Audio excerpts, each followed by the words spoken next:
Hey guys, today I'm going to tell you how to remove my Facebook account from other devices. If you're using Facebook and you want to remove your Facebook account from other devices, let's see how can you do that. You have to simply open your Facebook app.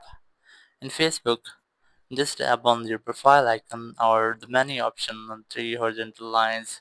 If you're using any iPhone, so it might be in your bottom right corner. So you just have to tap on the menu option, and once you have this type interface, you must have to select settings option from here.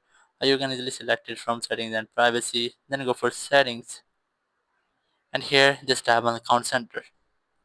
Once you have that, you have to look for password and security option, and here select where you are logged in. Just tap on that option, and then select your Facebook account, and here you will get all of your devices where you was logged in. So if you want to remove your account from any phone or device, you must have to select device to log out, and here just select the devices from which you want to log out.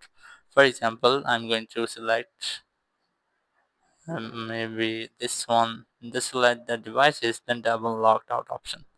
Then select the logout option again, and your account will be successfully removed from the specific devices which you have selected. Thank you very much for watching the video. Until the next video, bye bye.